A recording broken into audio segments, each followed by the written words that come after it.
Ini belum turun.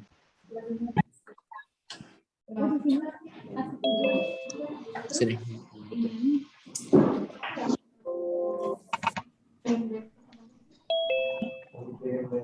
Hari ini maksudnya baca nggak hari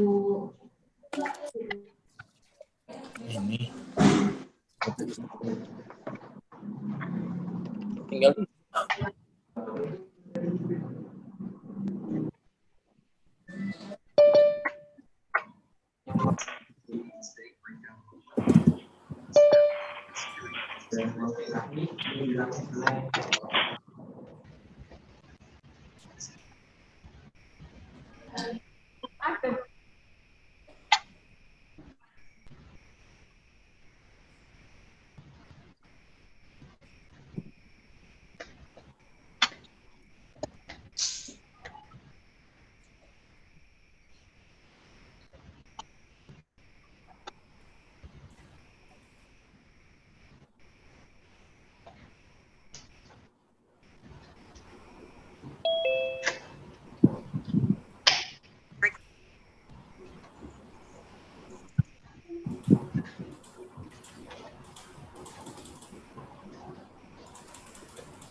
Dia bacanya kan enggak?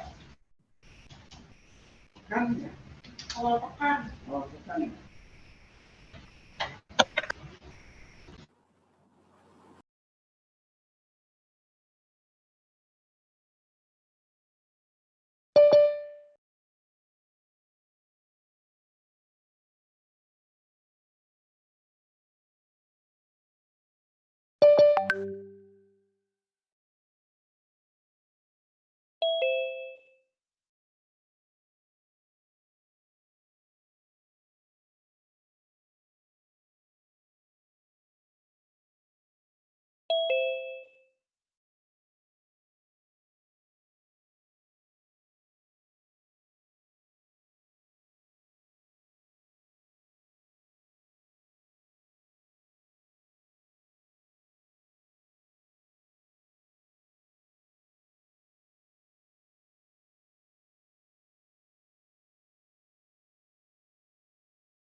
Ya, Assalamualaikum warahmatullahi wabarakatuh.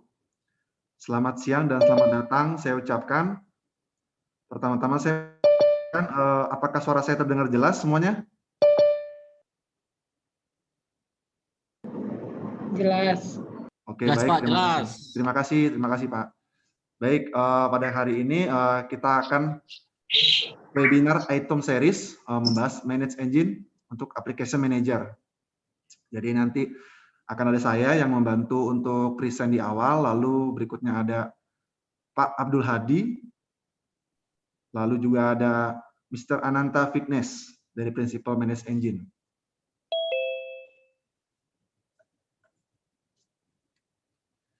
Ya, saya perlu pastikan slide saya sudah bergeser ya.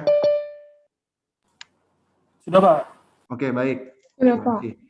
Berikut ini adalah line up dari tim Prodata untuk Manage Engine Indonesia. Bapak Ibu sekalian mungkin pernah berhubungan kontak mengenai Manage Engine. Ya, berikutnya, ya, perkenalkan saya sendiri Dony Setiawan, manajer Prodata yang akan menjadi presenter hari ini. Ya, saya harap Bapak Ibu semuanya sudah dapat melihat presentasinya dengan jelas dan mendengar suara saya dengan jelas ya Pak, Bapak, Ibu, dan sekalian.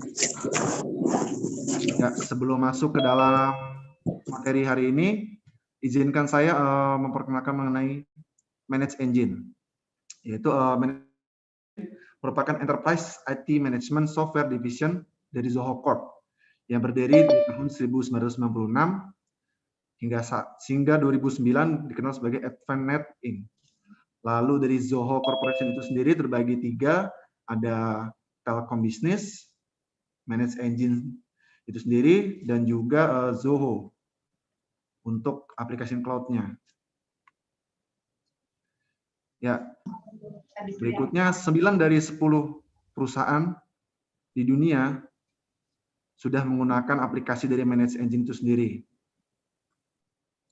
Lalu ditawarkan lebih dari 90 produk untuk real-time IT management, dan juga sudah ada lebih dari 3 juta IT user. Oke, berikutnya kita masuk ke dalam slide mengenai Prodata.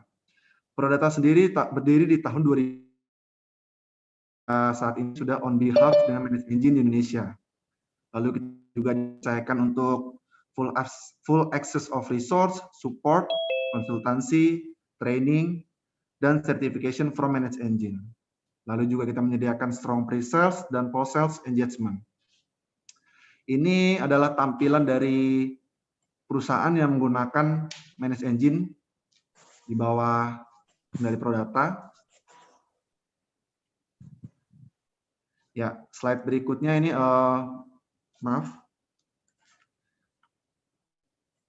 Slide berikutnya adalah services yang kami berikan untuk end user. Yang pertama itu procure implementation dan after sales support, di mana kita mendeliver proactive technical review, preventive plan, dan recommended best practice. Dan juga kita memberikan support 24/7 dan menjadi single point of contact untuk semua technical support yang Bapak Ibu butuhkan.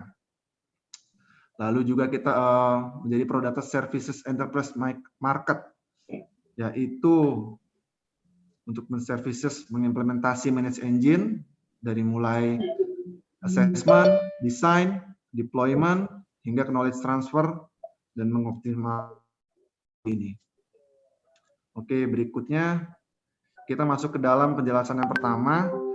Ini adalah domain classification dan produk dari ManageEngine, yaitu IT Operation Management, di mana di dalamnya ada OP Manager, NetFlow Analyzer, Application Manager, dan beberapa aplikasi lainnya.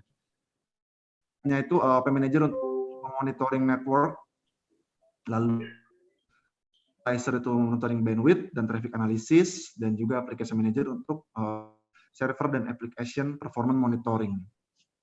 Nanti untuk dalamnya akan dibantu jelaskan oleh Pak Hadi dan Mr. Ananthavignesh. Ya, slide berikutnya ini menjelaskan bahwa ITOM, yaitu IT Operation Manager. Simple but powerful, sesuai dengan namanya. Kita sendiri pertama 100% web-based, agentless monitoring, multi-vendor monitoring support, installable di Windows dan Linux, lalu juga ManageEngine sudah bundle database dengan Postgre, dan juga support di MS SQL sebagai backend. Mulai dari aku email. Ini adalah tampilan dari Ini sampai nomor berapa ntar? Yang kita semua siapa bentuk? Sering tau. Lanjut, semangat aku bilang, kok banyak banget sih aku. Padahal aku tulisnya IT ya.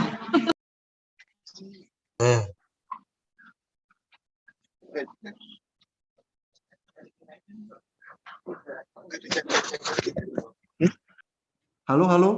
Maaf, suara saya tadi terdengar jelas?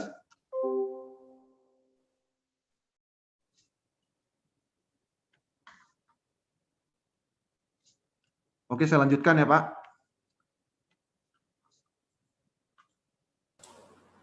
Iya, Ya, Pak. Ya, oke, terima kasih. Berikutnya ini adalah IT Service Management, yaitu ada Service Desk Plus dan Support Center, lalu juga ada Asset Explorer, di mana Service Desk Plus ini untuk help desk system dan Asset Explorer ini untuk asset management yang built-in dengan CMDB. Berikut ini adalah arsitektur dari Service Desk Plus, ada terbagi dua, dari IT Help Desk dan juga IT AL Modul, di mana bagian dari IT Help Desk itu merupakan request management, knowledge base, self portal, hingga asset tracking. Dan di dalamnya terbagi lagi dari asset tracking itu ada purchase dan kontrak. Nah, yang berikutnya adalah domain classification dari IT desktop dan mobile device management. Yaitu aplikasinya adalah desktop sentral, mobile manager, OS deployer, aplikasi lainnya. Lalu juga ada Active Directory Management, ini untuk Active Directory Bapak dan Ibu sekalian, jadi kita dapat memudahkan dengan adanya aplikasi ini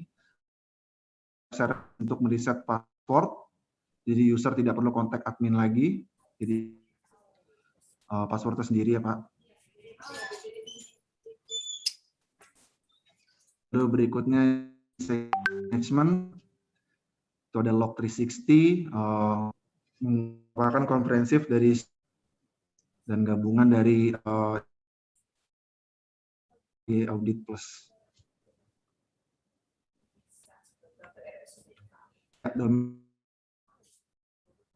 Analytic plus untuk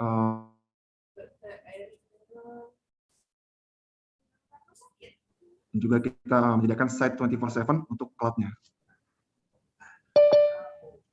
Ya, Bapak dan Ibu sekalian, jika ada kesempatan mohon dibantu untuk mengisi Gartner pada application manager. Nanti dari pihak ManageEngine akan memilih mana yang terbaik, lalu mendapatkan Amazon gift card. Dan untuk slide berikutnya akan dibantu. Saya ucapkan terima kasih. Jika ada pertanyaan, silakan dilayangkan berikutnya.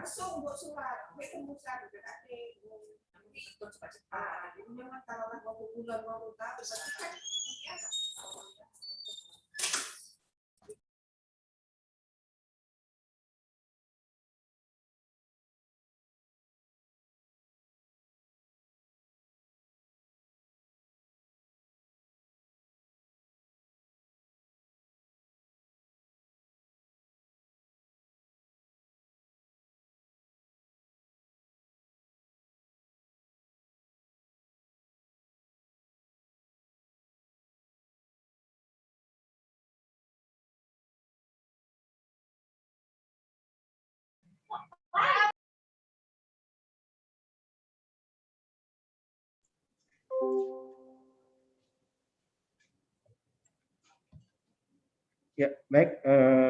Terima kasih. Tadi sudah dibuka oleh Pak Dony sekilas mengenai portfolio dari Prodata dan juga sekilas mengenai modul-modul dari ManageEngine. Di sesi kedua kali ini, perkenalkan saya Abdul Hadi sebagai Technical Consultant dari Prodata. Jadi di sesi kedua ini saya akan coba jelaskan mengenai cloud solution atau cloud monitoring solution dari ManageEngine, yang dimana cloud solution atau cloud monitoringnya ini sudah disediakan sendiri di dalam solusi application monitoring di dalam ManageEngine Application Manager. Di sesi kedua ini saya akan coba jelaskan di awal mungkin mengenai sekilas bagaimana fungsi dan fitur mengenai Application Manager. Lalu berikutnya saya akan coba jelaskan mengenai cloud monitoring yang disediakan di dalam Application Manager, lalu juga report-report yang disediakan di dalam Application Manager mengenai cloud solution. Selanjutnya di sesi ketiga nanti ada tim prinsipal kami, yaitu Mr. Anand. Ini langsung dari prinsipal kami dari India, dari ManageEngine, yang dimana nanti akan mencoba mendemokan ataupun menjelaskan secara langsung bagaimana fitur dan fungsi mengenai application manager khususnya yang berkaitan dengan cloud solution. Oke.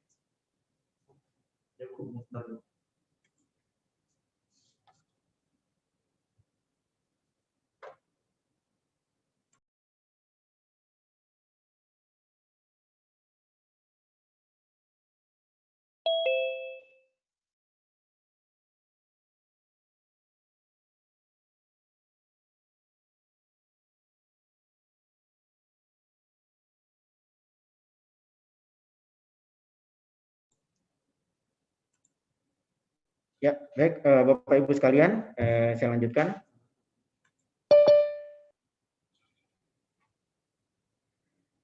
Sebelumnya saya memastikan apakah suara saya kedengaran dengan jelas ataupun slide presentasinya bisa tampil dan berganti. Oke, saya lanjutkan. Pertama, saya akan coba jelaskan apakah solusi dari ManageEngine yaitu Application Manager. Oke, jadi bagi Bapak Ibu sekalian yang mungkin baru mengenal mengenai Application Manager, jadi Application Manager di sini adalah salah satu solusi dari ManageEngine, di mana Application Manager ini adalah monitoring tools untuk memonitoring aplikasi, infrastruktur, dan juga user experience monitoring.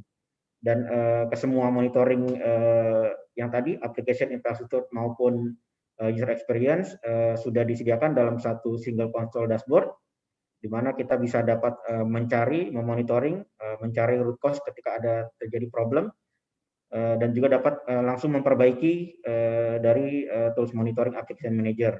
Apakah masalahnya, contohnya apakah ada di URL ataupun apakah masalahnya ada di coding dari aplikasinya itu sendiri.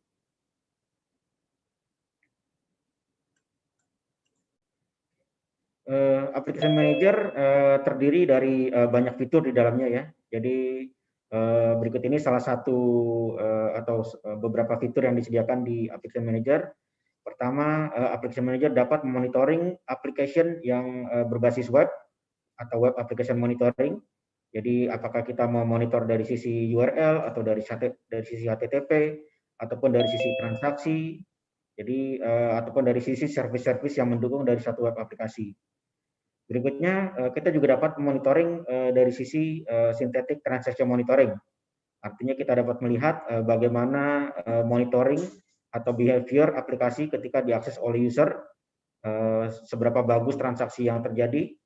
Begitupun kita akan monitoring dari sisi server, transaksi apa saja yang masuk di satu server aplikasi. Kita mau lihat bagaimana performa kinerjanya, kita lihat tracing-nya, apakah ada problem di URL ataupun ada problem di coding ataupun di database. Berikutnya di Application Manager juga menyediakan yang namanya multi cloud monitoring yang pada webinar ini akan dicoba dijelaskan lebih dalam lagi, di mana kita support berbagai jenis platform cloud monitoring. Lalu berikutnya kita juga memonitoring infrastruktur berbagai jenis service yang mendukung satu aplikasi. Lalu kita juga menyediakan solusi monitoring untuk database, jadi berbagai jenis database sudah disupport untuk di monitoring juga. Lalu memonitoring dari sisi kontainer, jadi kalau Bapak Ibu sudah menggunakan model application berbasis kontainer, kita juga dapat mensupport monitoring beberapa jenis kontainer. Berikutnya monitoring berbasis ERP, jika Bapak Ibu sudah menggunakan sistem ERP, apakah itu mungkin SAP atau Oracle IS atau ERP yang lain. Lalu berikutnya middleware monitoring. Lalu berikutnya adalah website monitoring, di mana kita dapat monitoring bagaimana kinerja satu website atau portal. Berikutnya fungsi atau fitur discovery dan juga dependency mapping yang sudah disediakan di dalam Application Manager. Lalu disediakan juga smart alert, yang dimana kita dapat melakukan berbagai jenis action yang bisa kita jalankan ketika kita mendapatkan satu isu atau alert yang muncul di monitoring tools kita. Lalu yang terakhir di Application Manager menyediakan yang namanya Advanced Analytics. Jadi dari beberapa report yang disajikan atau disediakan di Application Manager, kita dapat mengetahui atau dapat melakukan analisa satu data terhadap satu monitoring.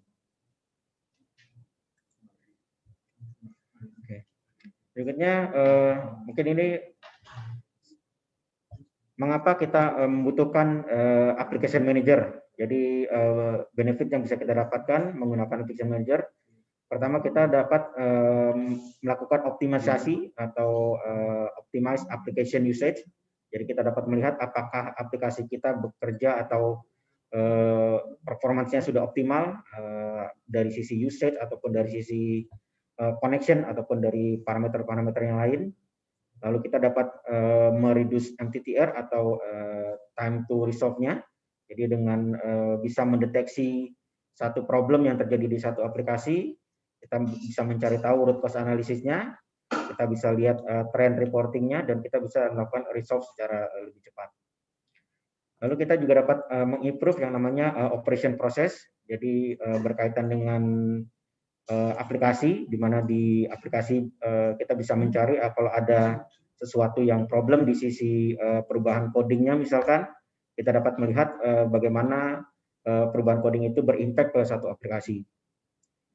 Berikutnya kita benefit yaitu dapat merespons satu insiden yang terjadi dengan lebih cepat, artinya dengan menggunakan application monitoring, kita dapat mendapatkan preventive alert sebelum alert itu atau problem itu berimpact terhadap user.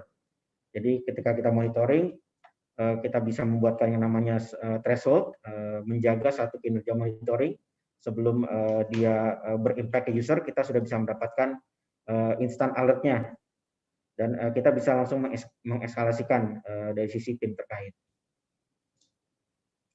Berikutnya adalah bagaimana kita memastikan aplikasi kita sudah sesuai dengan bisnis. Lalu yang terakhir, dengan menggunakan tools application manager ini, kita dapat memigrasi aplikasi ataupun infrastruktur kita ke cloud dengan lebih baik.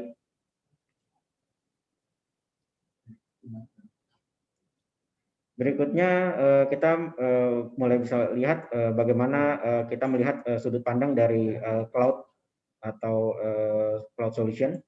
Jadi mungkin seperti yang Bapak Ibu mungkin sudah mengetahui bahwa saat ini kita sudah familiar dengan yang namanya cloud solution, di mana berbagai macam service yang biasanya ada di premise sudah mulai dipindahkan ke cloud, baik itu dari infrastruktur, baik itu dari database, baik itu dari service ataupun application, di mana sudah bisa dimigrasi semuanya ke cloud.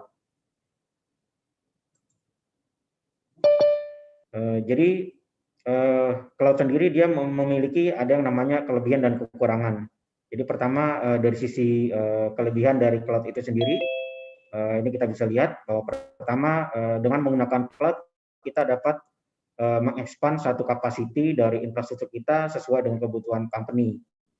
Jadi ketika kita membutuhkan expand dari sisi server, expand dari aplikasi atau storage, kita dapat mengekspand sesuai kebutuhan, dan dari sisi cost juga akan menyesuaikan dari pay as you go seperti itu.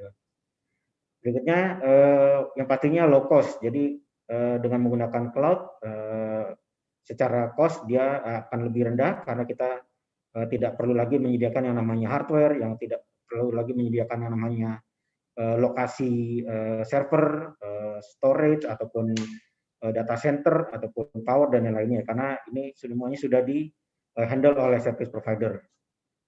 Berikutnya kelebihan dari cloud yaitu ya easy management, artinya kita dapat mudah memanage service-service yang sudah kita gunakan di cloud.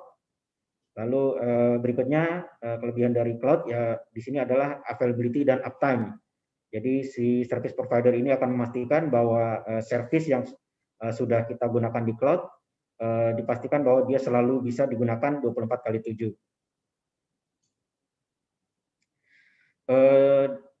Di balik tadi ada kelebihannya, kita melihat di sini kekurangan dari dari public cloud. Pertama dia di sini ada dari security dan juga privacy, di mana ketika kita menggunakan public cloud kita tidak punya lagi yang namanya visibility di belakang dari infrastruktur yang kita gunakan di cloud. Terus berikutnya kekurangan dari cloud itu sendiri yaitu compromise reliability. Jadi kita hanya memastikan bahwa reliability ataupun compromise ini hanya disediakan oleh dari sisi service provider. Jadi ketika terjadi satu compromise ataupun ada satu downtime yang dimana ini tidak bisa kita prediksi sebelumnya. Terus berikutnya kekurangan dari public cloud yaitu kita tidak bisa melakukan customize yang sesuai dengan kebutuhan. Di sini karena biasanya dari service provider sudah menyediakan standar dari masing-masing service yang mereka provide. Gitu. Berikutnya yaitu unchecked spending. Ini kemungkinan adanya kos-kos tambahan di luar dari kos yang basic yang biasanya kita bayar ke service provider. Oke, di luar tadi kelebihan dan kekurangan cloud solution, mungkin ini beberapa pertimbangan kenapa kita membutuhkan cloud solution. Pertama, kita melihat dari sini bahwa kita bisa memindahkan computing solution dan juga storage solution kita ke cloud. Lalu juga dari sisi security sudah disediakan dari sisi service provider, lalu mudah dimigrasi, menyediakan yang pastinya disaster recovery, lalu disediakan juga yang namanya process automation, visibility, dan juga yang terakhir fleksibel untuk di-expand. Oke. Jadi tadi mungkin sekilas mengenai bagaimana cloud solution. Berikutnya kita melihat bagaimana application manager dapat menghandle cloud monitoring di dalam application manager. Jadi normalnya kita application manager sudah menyediakan tools monitoring, baik itu yang premise ataupun yang cloud, di mana infrastruktur berbagai jenis yang bisa kita monitor. Selanjutnya dari sisi admin ataupun user ataupun operator dapat mengakses ataupun menggunakan application manager dengan melihat web client yang disediakan, melihat anomali, jika ada terjadi anomali bisa langsung terdeteksi, melihat yang namanya root cause analisisnya, dapat melakukan konfigurasi threshold sesuai dengan kebutuhan, lalu berikutnya menampilkan alert ketika terjadi satu event, melihat dari sisi dashboard, melihat performa ataupun tren, lalu dari sisi reporting, melihat bagaimana report dari sisi historical, lalu di sini yang pasti application manager mudah digunakan, dan yang terakhir application manager menyediakan yaitu yang namanya mobile app. Jadi artinya kita dapat mengakses application manager melalui aplikasi mobile. Oke, jadi berikutnya dengan application manager kita dapat memonitoring cloud solution. Lalu apa saja yang bisa kita dapatkan yang disediakan oleh application manager mengenai cloud solution. Jadi pertama kita dapat melihat semua jenis cloud solution atau cloud monitoring yang dimana kita bisa integrasikan dalam satu dashboard berbagai jenis layanan cloud, lalu diintegrasikan lagi dengan kalau kita masih menggunakan premise, jadi kita combine monitoring baik cloud dan premise dalam satu monitoring, lalu kita bisa dapat melakukan korelasi antara satu service dengan service yang lain, lalu antara aplikasi dengan aplikasi lain, aksesnya juga bisa kita monitor. Berikutnya dengan application manager kita dapat seamless melakukan monitoring dengan melakukan tracking dan juga troubleshooting. Kita dapat melihat bagaimana health atau kinerja dari cloud system kita, melihat dari sisi infrastrukturnya, melihat dari sisi database-nya, dan juga melihat dari service yang disediakan di cloud infrastruktur. Berikutnya di application manager juga menyediakan monitoring dengan dia menyediakan yang namanya instant alert ketika secara real time, ya, jadi ketika terjadi ada penurunan kinerja yang mengganggu atau bisa mengurangi performa satu aplikasi, kita dapat mengatur atau mengkonfigurasi dari sisi yang namanya threshold, baik itu statik ataupun menggunakan baseline. Lalu kita dapat melakukan drill down, mencari tahu di mana masalahnya, apakah masalahnya ada di satu capacity ataupun di satu service. Yang selanjutnya kita bisa melakukan otomasi. Jadi secara otomatis kita bisa melakukan corrective action. Jadi sebagai contoh corrective actionnya kita bisa melakukan restart service, restart instance, restart satu VM misalkan, ataupun action-action yang lain. Oke, berikutnya di Application Manager juga menyediakan monitoring cloud dengan menampilkan dalam bentuk visualisasi, yaitu kita melihat bagaimana tren ataupun utilisasi dari satu kinerja atau parameter di dalam satu server misalkan. Kita bisa lihat bagaimana growth-nya, rata-ratanya, lalu kita bisa analisa bagaimana performanya, statistiknya, lalu kita bisa melakukan yang namanya capacity planning. Jadi kita bisa memprediksi atau memplanning apakah kita butuh mengekspand atau tidak dari sisi cloud solution yang sudah kita gunakan. Berikutnya ini adalah jenis-jenis cloud solution yang sudah disupport di dalam Application Manager. Jadi kita melihat kita sudah support untuk memonitoring cloud menggunakan Amazon Web Service atau AWS, lalu Google Cloud Provider atau GCP, Microsoft Office 365 service-nya, lalu Azure, jadi kita bisa monitoring service-service dalam Azure dan komponennya, lalu juga Oracle Cloud, dan juga yang terakhir OpenStack. Selain cloud monitoring yang tadi saya jelaskan, ini adalah solution-solution yang lain yang disediakan di dalam Application Manager, di mana infrastruktur yang berkaitan dengan VMware, Citrix, Red Hat, Oracle, Cisco, Nutanix, dan berbagai jenis infrastruktur atau teknologi yang sudah disupport di dalam Application Manager.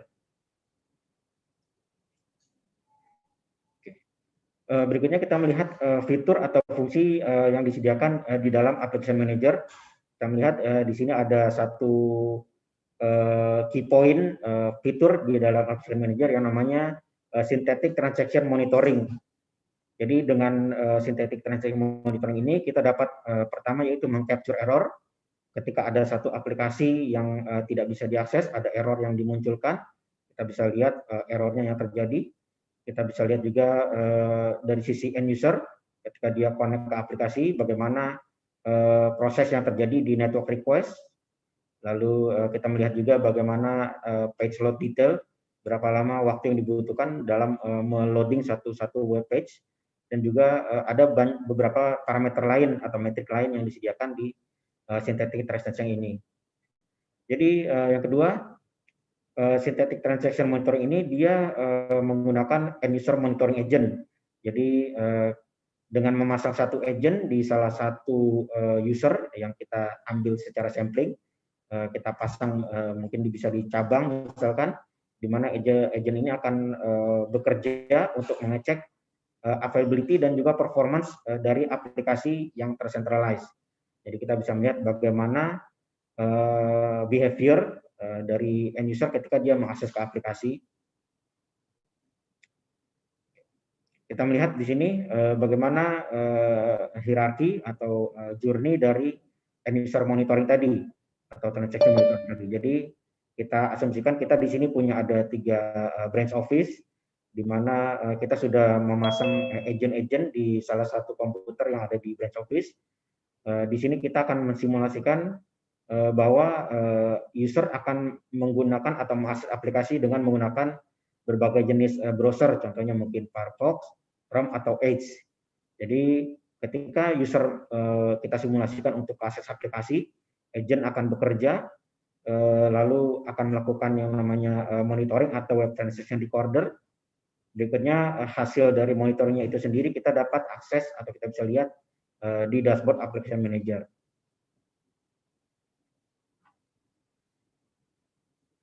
Oke, jadi di dalam synthetic transaction monitoring tadi kita dapat menggunakan yang namanya real browser monitoring. Jadi fungsi real browser monitoring ini adalah kita dapat mensimulasikan bagaimana user berinteraksi dengan aplikasi. Lalu kita dapat memonitor secara real time performa dari satu website dari berbagai lokasi yang kita tentukan nantinya.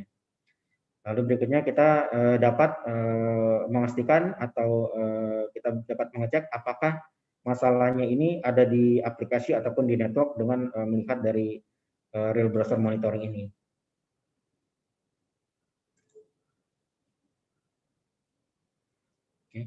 Berikutnya, kenapa kita butuh synthetic transaction monitoring? Pertama, di dalamnya dia sudah menyediakan yang namanya playback script, di mana kita dapat mensimulasikan bagaimana user ketika mengakses aplikasi, dia bisa melakukan playback activity yang dilakukan, baik dari keyboard yang dimasukkan ataupun mouse yang digerakkan oleh user. Lalu kita dapat mengukur SLA dari berbagai lokasi dari aplikasi yang kita monitor. Kita dapat melihat bagaimana user atau customer mengakses ke aplikasi, apakah optimize. Lalu yang terakhir kita dapat melihat atau mengisolasikan apakah masalahnya ini terjadi di satu area tertentu aja. Dan kita bisa dapat melakukan resolve di area tertentu aja. Oke, tadi sekilas mengenai synthetic transaction monitoring. Berikutnya kita masuk, kita melihat bagaimana cloud solution yang disediakan di Application Manager. Di sini saya akan coba jelaskan atau menampilkan apa saja yang bisa kita dapatkan untuk monitoring menggunakan Amazon dan juga Azure. Oke, untuk Amazon Web Service sendiri kita sudah support memonitoring berbagai jenis service, mulai dari computing engine-nya itu sendiri. Lalu kita monitoring juga dari sisi kontainer, kita juga support monitoring untuk database menggunakan RDS atau DynamoDB. Kita monitoring juga dari sisi load balancing-nya, baik itu application load balancing ataupun network load balancing-nya. Kita monitoring juga storage di dalam satu Amazon Web Service. Kita monitoring notification, QA messaging-nya, dan juga terakhir billing-nya. Oke. Kurang lebih ini konfigurasi bagaimana data yang bisa dikolek mengenai monitoring terhadap Amazon Web Service. Jadi kita dapat monitoring berdasarkan instance ID-nya, kita dapat dapatkan alert ketika ada service atau EC2 yang di-terminate, lalu service-service atau activity lain atau event lain yang bisa kita enable secara alert. Jadi ketika ada satu event tertentu yang terjadi di service, kita bisa dapatkan alertnya atau notifikasinya.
Ya, mohon maaf Bapak Ibu, saya lanjutkan kembali. Jadi tadi kita sudah melihat bagaimana untuk synthetic transaction monitoring. Berikutnya kita melihat support untuk monitoring, khususnya kita akan lihat untuk monitoring cloud berbasis Amazon atau AWS ataupun Azure. Jadi seperti tadi sudah sempat saya jelaskan, jadi untuk monitoring Amazon Web Service kita support berbagai jenis service di dalam Amazon yang kita bisa monitor. Ada computing engine-nya itu sendiri, container, database, load balancing-nya, storage, notification, QA messaging, dan juga billing.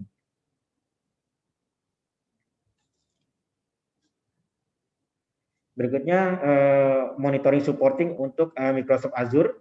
Jadi kita juga bisa monitoring service-service yang disediakan di cloud menggunakan Azure. Pertama mulai dari virtual machine yang ada di Azure, lalu kita monitoring SQL database yang ada di Azure, lalu kita monitoring juga service basisnya, dan juga yang terakhir kita monitoring dari sisi storage-nya.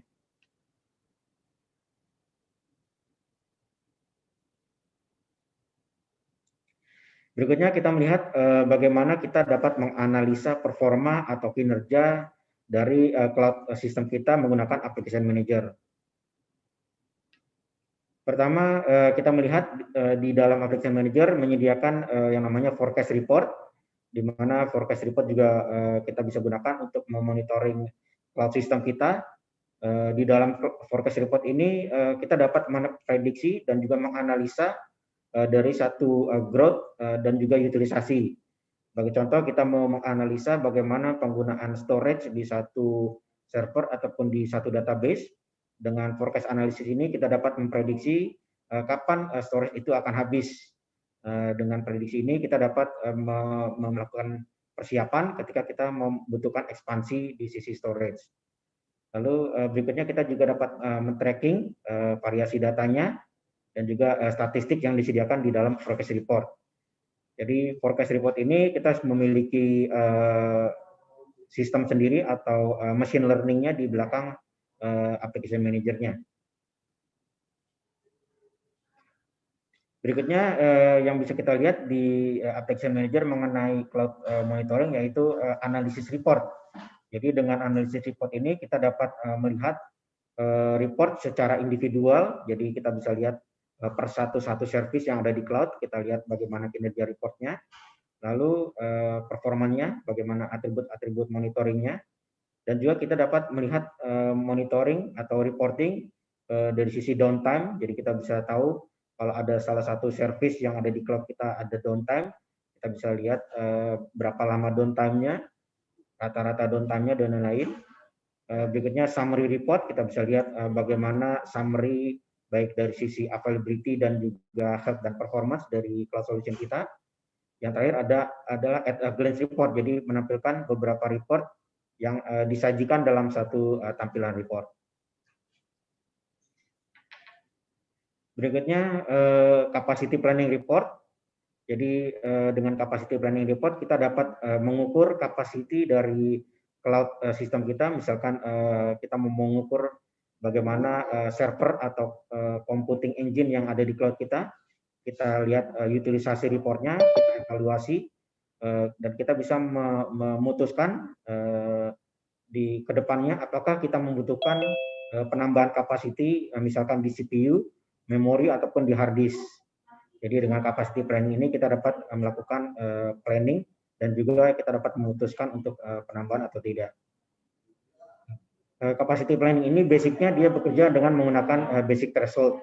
Jadi dengan basic threshold akan kita ukur rata-rata dari satu capacity planning, baik itu CPU, memori, kita tentukan secara rata-rata tersebut apakah kita membutuhkan penambahan atau tidak. Kurang seperti itu. Oke, baik Bapak Ibu sekalian.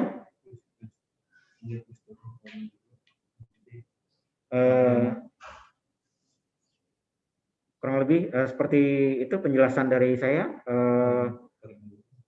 Sebelum kita lanjutkan ke sesi berikutnya, yaitu produk demo dari prinsipal kami, mohon Bapak Ibu mengisi polling yang disediakan di webinar kali ini.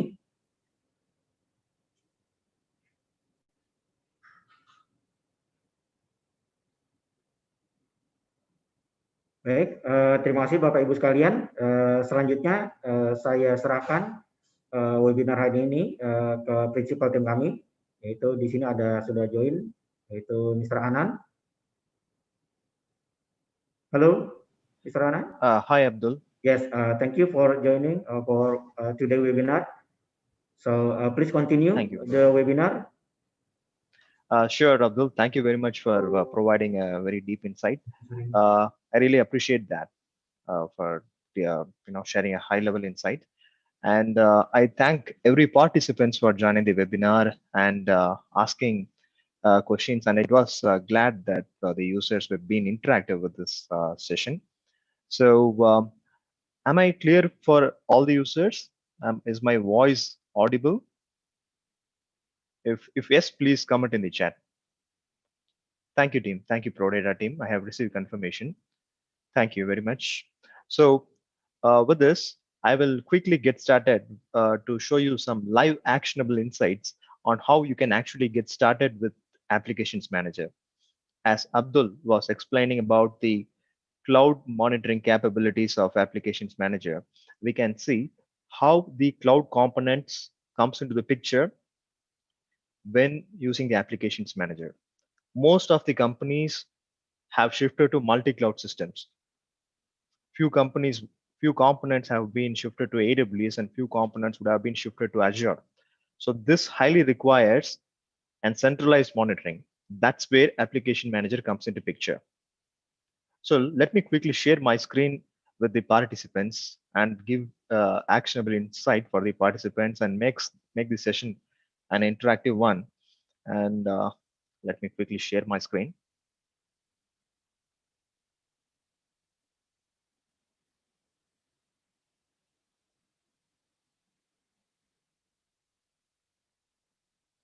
All right, so I'm sharing my screen with the participants.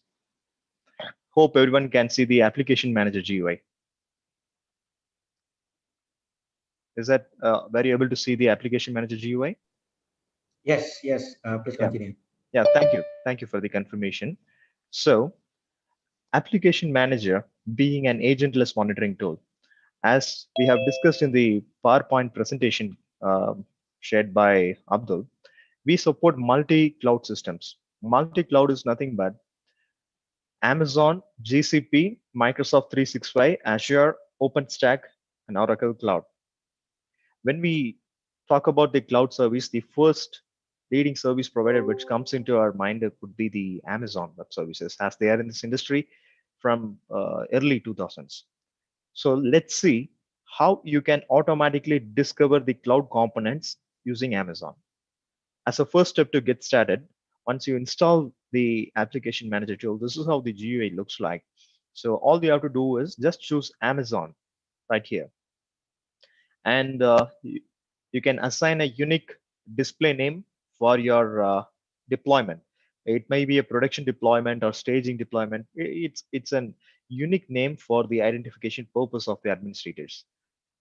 So these are the list of services that we support for monitoring, right from the load balancer. And Amazon has multiple load balancers like ALB, application load balancer, network load balancers, and we support monitoring of the database components like DynamoDB, which is one of the relational database type, and most importantly, RDS and EC2, ECS. A user during this webinar has asked about the applications hosted on a microservice-based environment. So for that question, when I wanted to give an example, ECS monitoring will definitely help the user. And let me show you how. So you can choose the list of services which you wanted to get started. Provide the access key ID and the access key, which you obtain from the AWS portal. After providing the access key ID, and you just have to choose the account type, AWS Global and AWS China. And post choosing that, click Add Monitor. We will automatically discover all the components. You might have hosted n number of EC2 instances, n number of S3 buckets would have been hosted. So we discover all these components automatically, and we show you right here. So let me show you how it looks. So when we choose monitors, and if we scroll down in the Amazon category, if we click this Amazon, we could see the complete stack of the Amazon systems right here, which shows the storage resources and count right here. And apart from that, when we choose compute, so compute is nothing but where we get the EC2 instances in detail. So we discover all the EC2 instances automatically. Even though if you have enabled auto scaling, we discover those instances during the polling. So the polling happens every 5 minutes or 10 minutes, 15 minutes, depending upon your polling interval. So here you can view the instances which is discovered, current status of these cloud instances, availability status of these cloud instances will be discovered right here, and the health information. Say for example, let me just let me just go inside this particular Windows machine, which is hosted in East region. So here you could clearly notice the CPU utilization, network traffic, network in and network out, which actually gives the bandwidth information between the instances, or the bandwidth consumption of a specific instance will be shown right here. And disk IO operations. Most importantly, this is the critical metric, because if the disk IO is high, that's where the applications hosted on cloud would reach the saturation point, and the user might notice an issue with the application performance. So disk read ops is the primary metric which the users has to be focusing on. And OS level metrics. This is specific to the operating system level. So here we show the available memory present inside that specific instance, committed bytes, disk utilization, and disk space details. Here you could see the various partitions created in that specific instance, along with its total size allocated, disk utilization, disk available, and disk GB being used. So this is about that. And attached volumes. Here you could see the attached volumes for this specific instance, along with its size, snapshot ID. If it is deleted on termination, you could see the value right here. And the volume versus idle time, volume versus write latency, volume versus read latency will be shown right here very clearly. So, and volume versus read, volume versus write bandwidth, and the volume traffic, most importantly, which gives the network level information, network occupancy between the instances to the specific network inside the VPC network. And you could see the basic configuration details right here.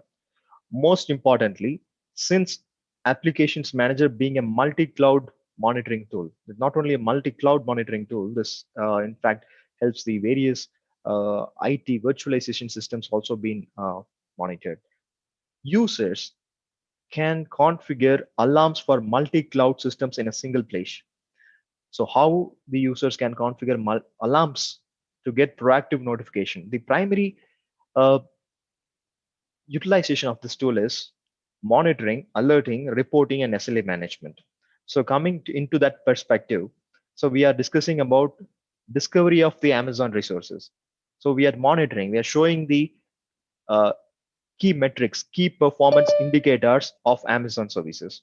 Now, how the users will be notified if there is a performance issue or health issue with your systems.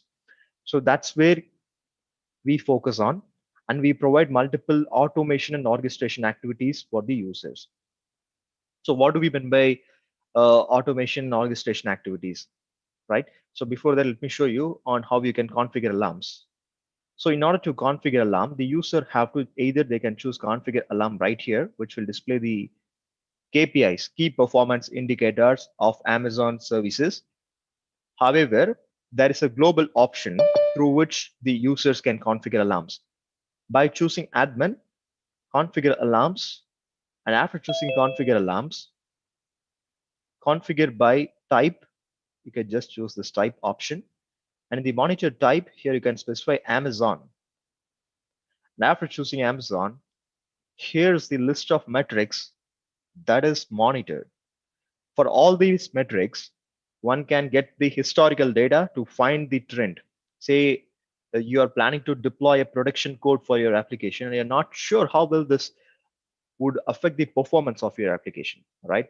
In that specific case, you can drill down and go inside and see how the data is being populated for the historical time. And in fact, you can forecast the same right here.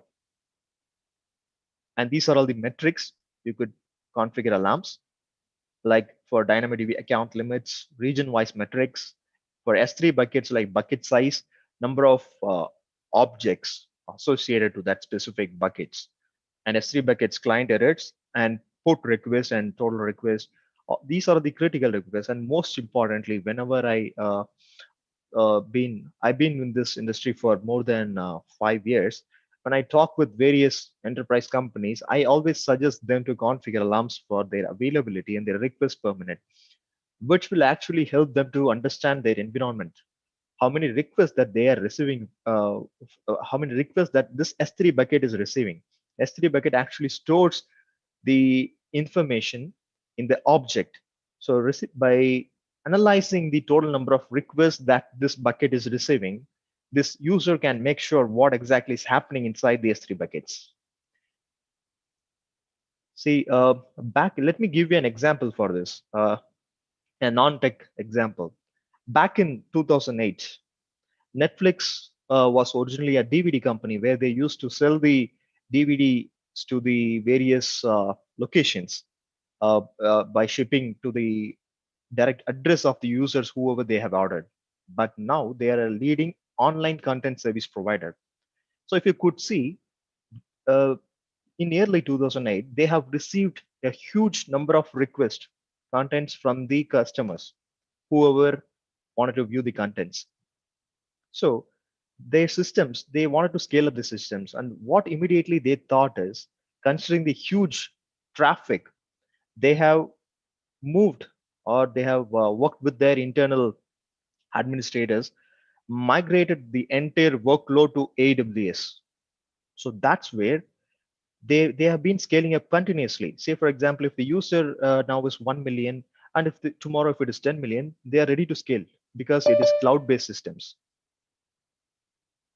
So based on the cloud-based system, one can easily scale, migrate, and move the production setup to a different environments. That is quite flexible. In fact, various cloud services provide option to migrate from one cloud vendor to another cloud vendor. So that has also been possible right here. So if you could see, now coming back to our topic, so you could see the various topic metrics and availability and health percentage being already been displayed. So let me go back and show the other critical metrics involved in Amazon. And post discussing this, I will give you an example of application performance monitoring using APM Insight from both different layers, either from application layer and from network layer. I can give you a clear insight on that specific topic. So let me, before that, let's click Amazon. And after discovery, this is purely an agentless way of monitoring. And most users would have a question on how we collect the data from Amazon Web Services. Answer is, we collect the data from CloudWatch REST APIs. And that's the reason that we always ask a specific user to make sure that they have access to specific policies like list API, describe instance. These were specific policies through which we fetch the data. So if the user has association to that specific policies, only then we will be able to fetch the data. So now we have discussed about the EC2 instance. Mostly majority of the companies were shifting to container-based systems, and as it is quite again flexible, because container doesn't have any underlying operating system, right? So when we choose containers right here, we discover the clusters, discover the status, and the container instances registered with that specific cluster will be shown right here. And active services, running task, health status. And again, we can drill down to that specific cluster and can see the high level metrics. So this is Elastic Container Service Monitoring, which is a managed service of Amazon. So cluster information along with its status and cluster task and running task and pending task right here. So before we talk about ECS, so we have to understand what ECS is. So Elastic Container Service is a Docker-based system, right? Which allows the users to run Docker-based images on top of the containers, right? So, and a basic terminology on what these containers are. Containers were nothing but it's just a platform. I mean, which just has a specific image on top of that to run the specific application. just have the components run to associated for that specific application, which doesn't have any dependencies with the operating system, which is why it is quite, if you wanted to move the application, we can simply move the container to a different platform, right? So that's the reason that the majority of the companies were shifting to that. And ECS is a cloud-based container services, so which is completely managed by Amazon. So we show you the running task on these cloud containers, running EC2 task and pending task, and cluster services. That is how many number of active services, and draining EC2 services is most important, and draining forget service, because forget is what most important when we talk about container services. Let me just give you an example by showing you an example right here. So let me take this presentation, and yeah. So as you could see here, how Amazon ECS works.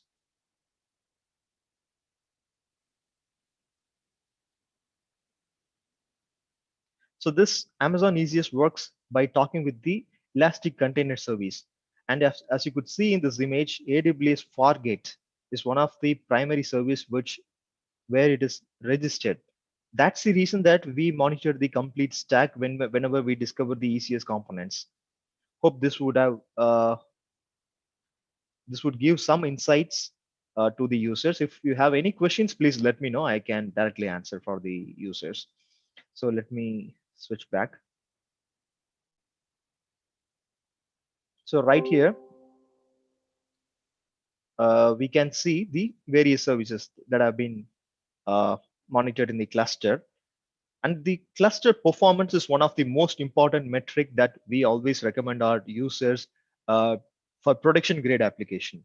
Say, for example, when we talk about the cluster performance, CPU and memory, because cluster also has an automatic uh, performance monitoring. Say if the CPU utilization is more than 90% and it is continuously for 5 minutes, that's where if one has enabled auto scaling option, this option would this feature would come into picture, which creates or which duplicates I would say which creates a new containers automatically based on the auto scaling policy which has been associated with that. Many of the AWS administrators would agree with me that if the CPU utilization goes high, auto scaling comes into active based on the rule, new containers will be created. So we discover the containers, newly created containers automatically, and we show you the overall cluster performance, CPU, memory, disk IO throughput, and cluster network IO operation and storage read information right here. And the cluster network IO and disk IO throughput, you could very well see this right here. So coming back to the task, so there there will be multiple tasks being configured in the ECS systems. So we discover all those tasks and we'll show you the health status, desired status. Say, for example, if the last running status is failed, you could get a proactive notification from the tool saying that this task is failed, and you could see the configured CPU units for that task and see the number of containers associated with that specific task. And this is that information. And services again, we discover all these services which is deployed in the ECS, and we'll show you the CPU, memory utilization, pending task, running task, launch type, and scheduling strategy of this specific services, and service insight, where you could see the service names, CPU reserved, CPU utilized, and those information right here very clearly. For all these values, one can configure alarms. So you can configure alarms for all these metrics whichever is mentioned, where you could get a high level data of it. Same for an example, I was talking about the historical data uh, sometime. So let's see the CPU utilized. I'm just clicking this. The moment the user click, they will be able to see the historical values. The user just have to choose on the top left. You have to choose the specific value called today, yesterday, or this week, the time for which you wanted to fetch the report. Say this week.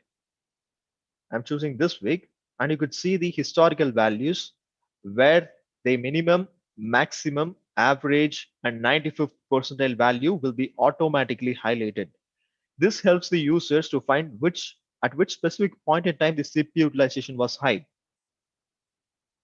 This automatically highlights, and they can also get a proactive notification, email, SMS notifications using your SMS gateway provider like Clickatel, Twilio, or if you have any custom service provider in your region, you could very well uh, get started with that as well. So the data transmit information and task set count will be shown right here, and the container instances. So you could very well see the CPU instance CPU reserved capacity is how much, and instance CPU utilization is how much. This is the overall instance, and memory usage, reserved capacity, instance memory utilization, and the CPU usage and memory usage. So this is the instance CPU usage, and the instance CPU remaining will also be shown right here, and instance memory used and the memory remaining, along with its memory limit, as in you could see here, the memory limit is also will be shown. Network traffic, that is 1.32 KB per second, is low, but there were few cases that the value will be high if it is a production application, so which requires continuous monitoring. And you could see the container instances, container instance insight, and instance resource details, along with its memory, CPU, file system utilization, and network traffic. These were the key performance indicators, right? Whenever we talk about any application performance issue, this is what needs to be analyzed first. So we have discussed about the cluster, Amazon cluster services. Now let's talk about the Amazon database systems. When we talk about Amazon database, there are multiple services, and which list RDS always lists the top of these services, because uh, RDS provides the common or traditional way of various databases like PostgreSQL, MySQL. In fact, Amazon Aurora, which is a mix of this. So all this will be shown right here. Say, let me take you to one of the database right here. Let's take to this Amazon Aurora MySQL. So we discover the databases which is hosted on Amazon. Whenever you have used RDS or DynamoDB services, you would have been using that service. And available storage in that, and available memory right here, you could see that the available memory, and the database connections here. That is the number of database connections is 20 right here, and you could very well see the historical data and disk IO operations. So disk IO again, if the disk IO for the database is high, if a new request is coming from an user, then the request might have to wait for a long time if the disk IO is high, right? So this actually creates slowness to your application. So this is how one can actually predict and see how these metrics can actually affect your application performance. That's why we monitor these critical data right here. And the volume read IO ops, volume write IO ops will be monitored, and the network information for the specific RDS instance. Incoming traffic and outgoing traffic always plays a crucial role whenever we talk about network traffic. So by default, we monitor this. And Aurora DB. So Aurora replica lag. This is the most important information. Say, in a case where if you have configured replication for your database, then the replica lag needs to be identified, the lag between the primary database and secondary database. So if one identifies the replica lag, then they can definitely ensure that there is no latency between the primary and secondary. So this is the replica lag. And here's the database transactions, that is active transactions happening in your database, blocked transactions, and cache hit ratio, and buffer cache hit ratio, and result set ratio. Deadlocks, here deadlocks gives you the actual values, and the bin logs disk usage bin will be shown right here. The DBAs and the cloud admins would be very familiar with these values, right? So that's about this. And DB operation, you could very well see the DDL, that is database definition language. So when we talk about various DB operations, there are multiple like CRUD, create, read, and update and delete. These were various operations like DDL, and DML, database manipulation language. So we show you the DDL latency and DDL throughput, query latency. Participants or any IT admins or any DBAs. This is what important, team. Insert latency, select latency, update latency, delete latency. Whenever we talk about cloud databases, these are the primary metrics which is required, right? Team, please let me know if you have any questions. I can happy to answer those. And also after this session, I will answer your questions one by one in detail. So you could populate all your questions and share in the chat so that we will answer it one by one for all the participants. And here you could find the query latency and commit latency. Commit latency is again one of the important metric, and commit throughput, that is 14 ops per second. Commit latency is this is in millisecond, 15 milliseconds. So this is what is monitored right here. Hope this is clear with respect to the databases. So similarly, we have DynamoDBs. So these are the various DynamoDBs being monitored. Say, let's take this DynamoDB for APM. So we show you the read capacity, write capacity units, throttle request, and write throttle request right here. And read operations.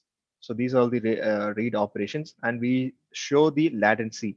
Whenever while fetching the data, this is a read operation will be performed. If a user is performing some transaction in your web application, say they are trying to view their information, thus they are clicking show my account, which result and database operation.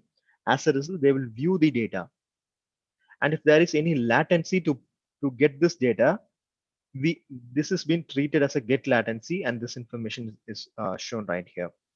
So you might have a question, how we show these values and how we calculate these latency in the cloud services. We don't calculate these values. All these values will be available in the CloudWatch APIs. We get the data from the CloudWatch APIs and we show it to you in a centralized way. Here you can configure automation and orchestration policies. Say if the get latency is high, then perform a database maintenance. Like this, you could create an automation task using this tool. And this tool is very much capable of integrating itself with Slack, and we provide various automations like SQL job-based automation. So we have multiple automations. Let's take this as one of the example. So I'm choosing action, and these are the various automations available like email, notification, SMS, and one can execute a script automatically for for any metric if it is violating a specific threshold value which the user has defined. Then the tool is very much capable of automatically executing a script which you have pointed, and this script can be either in a local machine or in a remote machine. Is that clear for participants? All right. So you could also, the tool is very much capable of sending the SNMP based trap. And this tool integrates with one of our other tool called ManageEngine Service Displays. Application Manager itself integrates with Service Displays. And the purpose of this integration is whenever an alarm is raised, this is a monitoring tool. Definitely an alarm will be raised if there is an impact with any of these services. So based on the alarm, we create an automated tickets in the service displays based on the user action. By just choosing this create a new ticket option, one can actually see the values right here. Say based on these values that you are defining, like a log a ticket based on API key or credential, tickets will be automatically created. Say if a ticket is coming from a cloud Amazon, then this ticket will be automatically assigned to the cloud administrator, AWS administrator. So one can automatically choose this is the action and this is the priority and this is the technician who is going to handle the resolve the issue. So the tickets will be automatically assigned to them and they can immediately work on the issue, thus by reducing the mean time to time repair ratio. So whenever you get a production complaint saying that the application is not accessible, or if the component goes down, or the database is corrupted, we have to immediately act for these specific problems and resolve it immediately, because this creates a lot of production level issue. Considering these factors, we automatically create a tickets based on that, and there is an option called custom fields also, and these values can be automatically passed to the tickets saying that this is the instance name, this is the port number. So while getting a ticket itself, the technicians who is going to handle will have a handful of information on this is where the issue has occurred. All they have to do is just resolve the issue. Hope this is clear. And there are few automations again we provide here. I'll explain that in the upcoming slide, presentation. So now we have discussed about how we discover Amazon. We discover Amazon using agentless way, and we collect the data via the CloudWatch APIs. So we discovered I have shown you the metrics we monitor. That is, we monitor multiple services of Amazon, and I have shown you the database metrics and EC2 instances. Similar to that, we monitor the load balancers, and there are n number of metrics belonging to the load balancer and S3 buckets. So here we show you the S3 bucket storage statistics, and you could very well see the same. And SNS services. Say you could get the SNS usage. That is nothing but simple notification services. Total messages published, and total notifications delivered, and total notifications failed. So one can view those informations clearly right here. And notifications delivery rate, region-wise metrics. So here you could find the region-wise metrics, topic count, messages published, and notifications failed. SMS to the charges, which is based on US dollars value, will be shown right here. And you could also configure an alarm. If the SMS charge is going high than $2, then send me an alarm. By this way, you could configure an alarm also and get reduce the charges spent, reduce the billing spent on Amazon. So here you could find the topic wise metrics along with that information very clearly.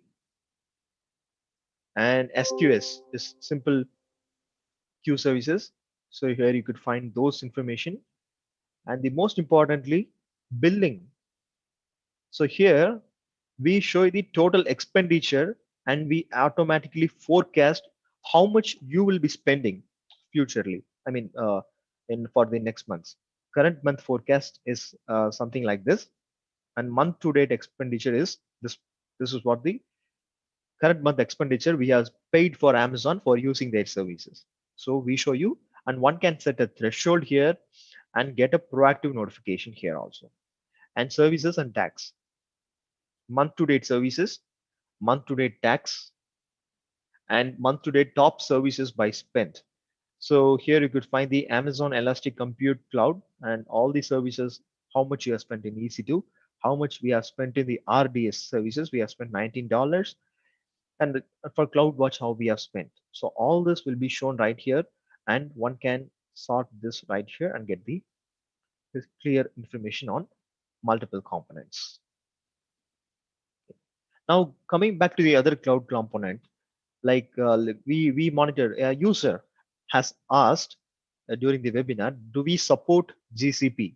GCP is nothing but Google Cloud Platform. And the answer is yes, we support GCP. And by just, let me show you what information is required to discover GCP. In order to discover GCP, again, this is an agentless way of monitoring your GCP cloud stack. So this is quite handy for the user. So just have to choose the GCP option in the cloud apps category, choose Google Cloud Platform, and this page would appear. As you can provide a display name, these are all the various services offered in GCP services, various services offered for monitoring: cloud compute engine, cloud storage, cloud file store, Kubernetes engine. All you have to do is provide the project ID, which you obtain from the GCP console, and OAuth provider. So OAuth provider is the most secured way to fetch the data. So application manager provides the OAuth. All you have to do is just follow the OAuth settings here, and we have provided a couple of prerequisites to get the OAuth done. So you could refer our help page to get the detailed prerequisites for configuring the OAuth. OAuth is the most secured way to get the data. And in the advanced settings, we provide an option called actions on deleted resources. If a resource is being deleted, if an compute engine is removed, then if you wanted to continue alerting or stop alerting or unmanage it, that means stop the data collection, you could perform whatever actions that you wanted to do. And stop discovery is also possible. You can stop the discovery right here by choosing stop discovery and choose for which service you wanted to stop. All the options were completely customizable and handy for the users. So just let me show you after discovery how we show the data for GCP. So just choose this again after discovery, and you could see the various inventories. That is compute engine instance is one, and cloud storage bucket is one. That is Google Cloud Storage, and cloud file store instance is one. Kubernetes engine cluster is one. So here you could find the quotas and net metrics, usage, a limit, available, and utilization percentage, and health. And compute engine. So here you could find the Kubernetes engine. By just choosing this Kubernetes engine, this is Kubernetes deployed on top of Google Cloud. Okay, so you could see the Kubernetes cluster usage details, average cluster CPU utilization of the Kubernetes, and the pod utilization, maximum pods count, used pods count will be shown right here, and nodes information, current node count will be shown right here. So, and apart from this, one can actually find the node level details in a high level perspective. Here you could see the node pool details. By just clicking the node pool, you can actually find the node name, pool name, CPU total cores, CPU allocated cores, CPU time, and memory usage, and the output traffic time and the output input traffic information. Along with that, you could very well configure alarms as usual. And the pods detail. Here you could find the list of pods associated to this instance, pod name, number of container. This is the Kubernetes pods, and 4 container images were associated with that. And this is belonging to this namespace, QB system, and CPU limit cores and CPU request cores and pod CPU usage and CPU limit. So all this will be shown right here, and total 5 pods by CPU details. That is, these are all the pods which is consuming high CPU utilization. These are the 5 pods based on memory. On the right hand side, you could see the top total 5 pods based on high memory usage, which we automatically sort and show you right here, Kubernetes pods. So here you could find the pod name, pod input traffic, output traffic, and limits information. All these were DevOps components. So this is quite important for the DevOps team to have a centralized and continuous monitoring to get started with this.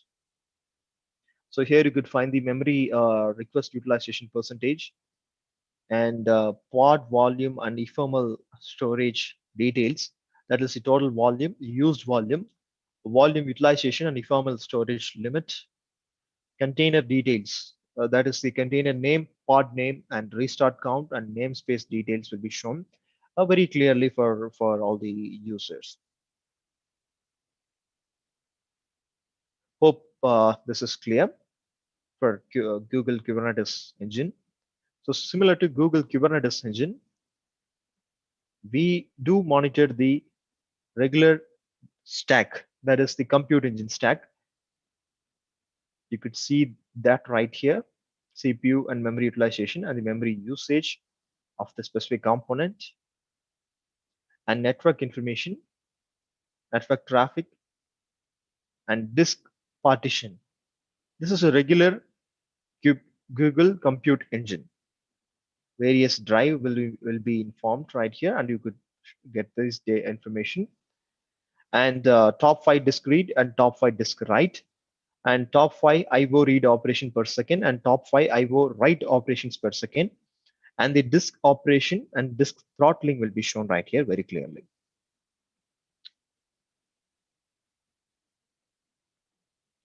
And the configuration information, one can view it right here. This is about the regular compute engine. So you can also find the storage components, cloud storage, by just choosing this, and find the various metrics associated to the number of objects, bucket size, request, network traffic. And when we talk about the read request, you could find the various read requests happening in this buckets, networks, read incoming traffic and read outgoing traffic,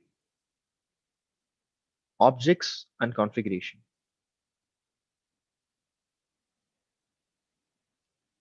All right. So this is about the Google Cloud Monitoring. The other leading service provider, I mean, cloud service provider is Azure. So we do monitor Microsoft Azure. So we support monitoring of various Azure components like virtual machines, storage accounts, Azure SQL database. So these are the virtual machines being discovered. We show the high level details of these virtual machines again: CPU, memory, disk, network, uh, and threads and processes and services information will be shown for all the Azure VMs. Similar to that, we monitor the Azure storage accounts. So you could find all the storage accounts being discovered. If there is any premium storage accounts, that will also be discovered. And we show the current provisioning state of that specific storage account in a detailed perspective. And Azure SQL database. So here you can find the Azure SQL database name, database usage, and the specific server, total database size allocated to this specific machine, and Azure Service Bus as well. So this is, again, you could configure alarms for all these action and associate multiple type of automation profiles. So here we provide an automation action, that is to start a job or stop a job or restart a job based on your application specific. Say for example, if uh, if a DB is down and if you wanted to start a job automatically, so you could start a job which automatically performed by the tool based on the alarm. So that is possible, like start, stop, and restart. So and apart from that, you could find the servers for which needs to be started or restarted. So that is possible by choosing auto select. All right. So now I'll just give you a quick actionable insight. Someone has asked about application performance monitoring in the microservice-based systems. So in a microservice-based system, application performance monitoring, I'll just give you a quick information right here. Before we talk about application performance monitoring, till now what we have discussed were infrastructure components: CPU, memory, disk, read, IO ops, write, IO ops, throttle request. All these were infrastructure side. When we talk about application performance monitoring, say ManageEngine application manager is a application. So if someone wanted to see how well this application manager is performing, then APM Insight is the key solution to get started with. Unlike the other technologies which I have explained previously, those were agentless. However, APM Insight is purely an agent-based solution. So when we say agent-based, this agent supports We have agents for Java, Java agent, .NET Core agent, PHP, Node.js, Ruby on Rails, and .NET Core based application. So we have wide variety of agents available based upon your application platform. Say if you have deployed your application on a Java based platform, then you have to download our Java agent. And if it's a container based system or Docker container based system, all you have to do is in the Docker configuration file, in the where you'll be initially adding the Java arguments, you have to just point the agent in the Java OPTS. For the technical team, this would be aware. So for detailed configurations, you could reach out to our Prodata team. They will help you. So definitely, if we have any other issues, or you could always reach out to us as well. So I would always recommend you to reach out to a Prodata team who is our authorized partner there, who will clarify all your technical questions specific to these agents. So now, once you have deployed an agent, let's assume that you wanted to monitor a Java-based application. So after deploying the Java agent, this agent needs to be deployed on top of your web application or application server in a regular system. Once the agent collects the data, here you can find the AppDex score, which is nothing but application performance index score, which is ranging from 0 to 1. So this score, 1 indicates that your application is extremely performing well and there is no other issues with your application performance. 0 indicates that there is some issue with your application performance, which requires immediate attention. So considering this specific factor, you could also find the average response time, throughput, request count, errors percentage, and the exceptions will also be shown right here. So this is the graphical information. All the application component issue. Say these are all the multiple exceptions like unknown host exception or null pointer exception or a database related exception will be shown right here. One can easily pick up these exceptions and can actually find where these issues were occurring. What's the root cause for these application, for these exceptions to rise? So let's dive deep and see how we can get started. So you could find the various transactions, transaction name, and all these will be displayed right here. Response time broken by its components, and the database value right here. You could find the database operation with its schema tables, and the various database operation will also be shown right here. Most importantly, this is what I always personally recommend to the users. That is trace. Say here, we know that, say, let's take an example. You're administrating an application, healthcare based application, where the users will be entering their user ID and password to enter into their login. And after that, their login will happen. They specify their ID. Say, for example, their health report. They mention their ID and they get their health reports. If they are unable to get the reports, or they have some issues with the application, those kind of issues can be easily observed by using this trace value. So just have to click this specific transaction. After clicking the transaction, one can actually find the method calls. An application is consisting of multiple method, function, objects when we talk about programmatically. Front-end method is being called by the end user. When end user calls the front-end method, as a result, a backend call will be triggered, right? And as a backend call, this backend call will also have a DB operation. So all these were chain operations. Whenever we talk about application stack, application is not a single entity. Application is a group of entity. Application will have a database, application will have a web server, will be using a third-party APIs, will be having an application server, right? So all these components were tied together with your applications to keep up and running. If any of these goes down, that's where you have application performance issue. Hope the user will agree with me. Or if there is an issue with the code level component, say you might notice a CPU spike caused by the application. So what users would do, they spin up the new containers to handle the additional workload. So they add additional memory to fix the issue, but that will fix temporarily. One have to actually identify what component has caused the performance issue, which is nothing but, say, after clicking this transaction, this was the error in this method. I'm just highlighting for the users. In this method, null pointer exception has occurred. As a result of this null pointer exception, the application slowness has raised.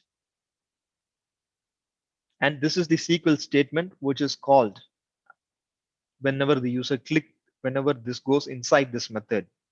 So that's where we show you a clear information. And we show you the HTTP method and the response code received from the web server.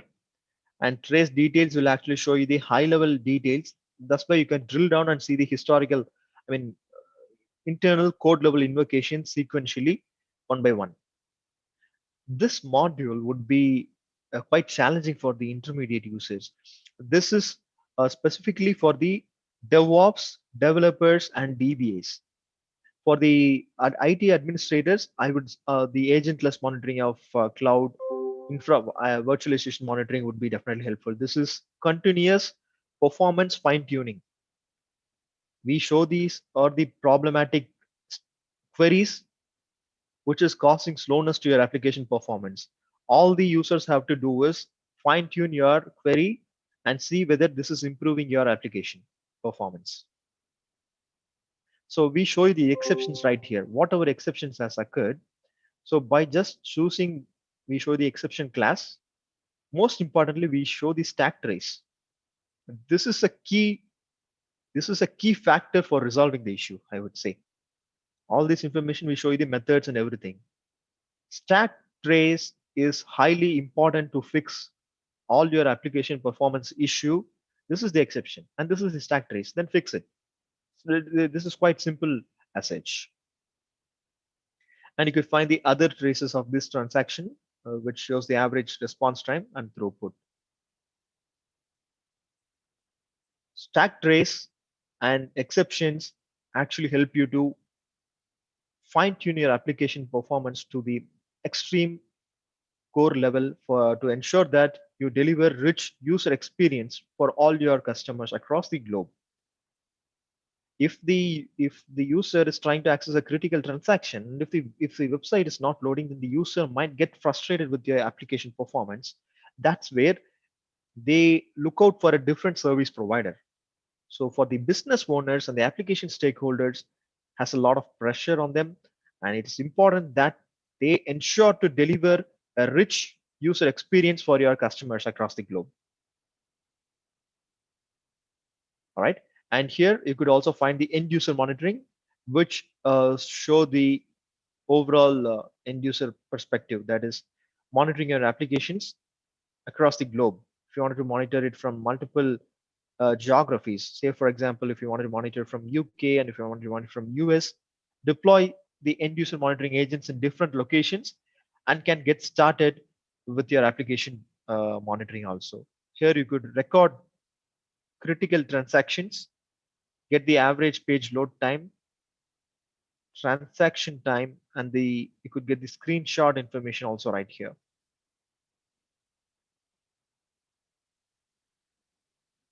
Hope this is clear. Any specific questions here, participants? Let me know if you have any specific questions or any other specific questions to address so that I can probably help you to show the next forecasting report and capacity planning reports. Or if you wanted to address the questions after this webinar, I am happy to answer those also separately.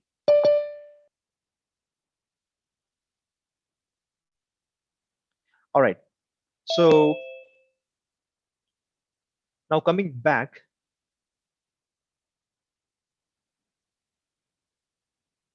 to the reporting module. So we show you the various capacity planning reports and undersized server. Let me give you a very basic information of forecasting reports. Say our capacity planning report. For to handle a production application, I would need 50 servers. In some case, the administrator or someone has procured 100 servers. Then these 50 servers would remain idle, or these servers will not be utilized properly, which will result in cost expenditure, right? The expenditure spent towards the application is high. So in order to reduce the unwanted expenditure, make sure that all these machines were properly utilized. Then we can use this capacity planning report, which will help you to get the undersized servers and the oversized and idle. Based on the configuration that you are going to define, configuration used for diagnosis. Here you can define memory utilization, disk, CPU. Based on these three components of the server, we actually determine whether this server is undersized, oversized, or idle. So this is about we have. And similarly, by just choosing the idle servers, you could get the idle servers report. Now coming back to the enterprise forecasting report. Forecasting is nothing but predicting the specific metric. Currently, the disk utilization is 3%. After 3 months, how the disk utilization would grow. So we use machine learning algorithm in the backend to predict this information. So here I'm choosing 3 months to get the analytics data for 3 months. And this is how we could get it. This is the servers, and this is the average. This is the month, and very clear information will be shown.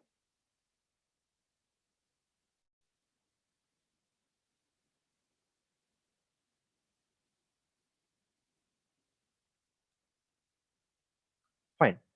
So almost we have come to the end of this session, and I'll answer your questions for next 5 to 10 minutes for all the questions whichever is asked in the webinar. So over to the question and answer session.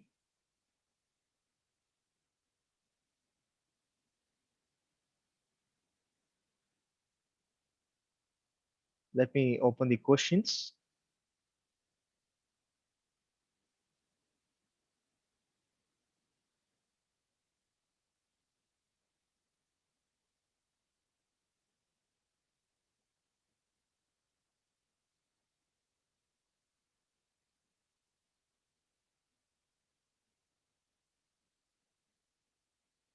Hello, Abdul, Prodata team.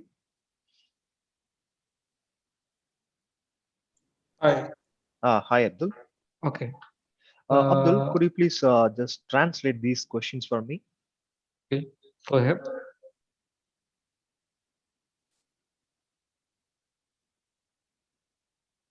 Just for one by one, we could answer all the users' question. Yeah. Our team already answered. Yeah. Most Please. of the. If they wanted to see any additional insights, we can share them.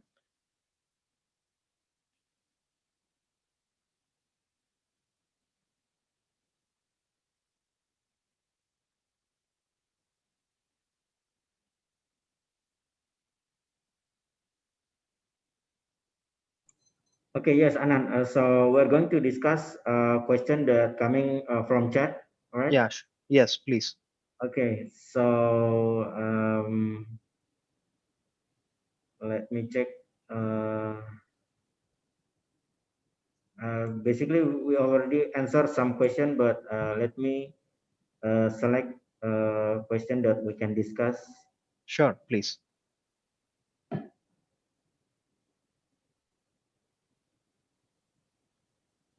So this is a question from Mr. Dodi Tambunan. It's asking, is it possible to monitor application based on microservice on cloud? Yes, application based on microservice on cloud is possible using APM Insight. Okay, so how did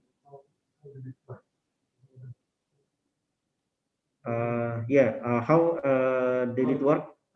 The method that Yeah. the monitoring we can use. Yes. So APM Insight, uh, it's a lightweight application.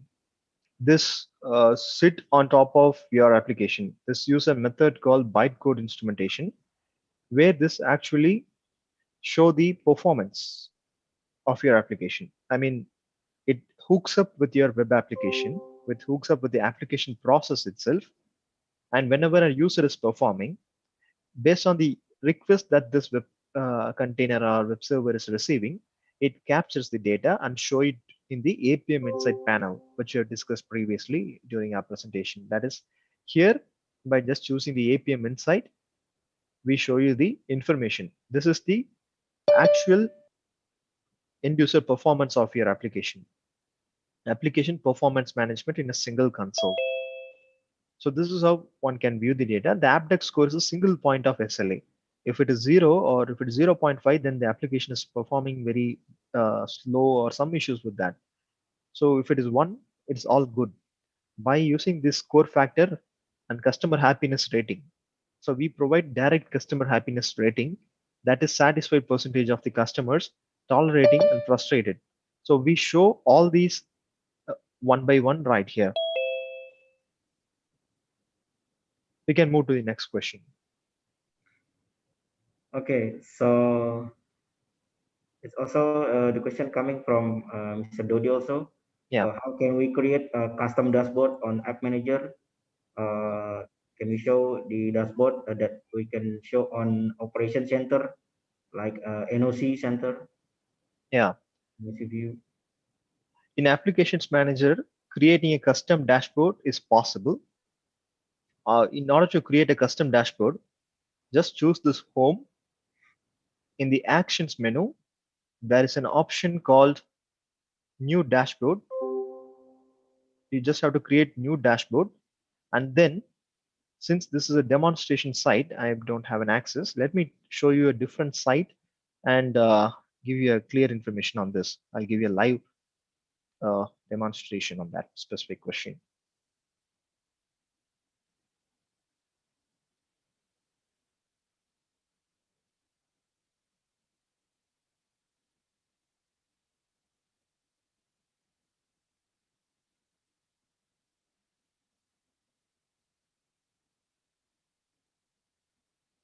Okay, moment.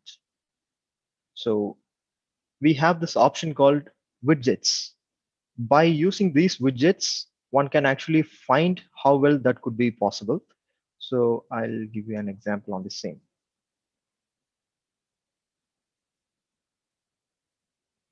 Okay, I'm not able to access that now.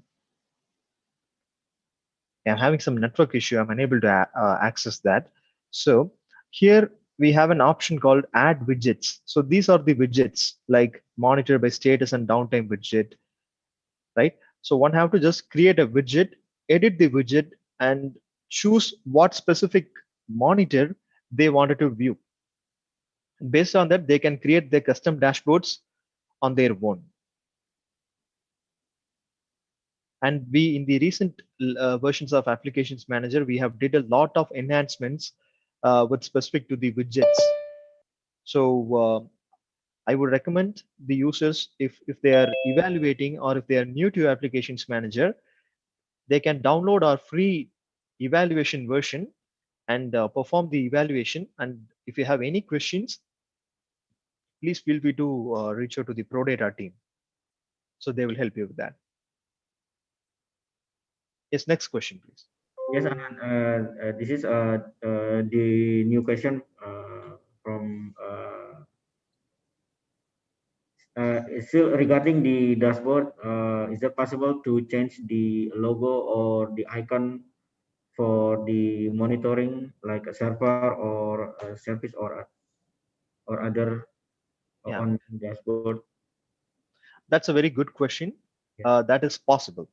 So let me show you on how that is possible and where that option is located. So by just choosing this admin, here we have this option called report settings.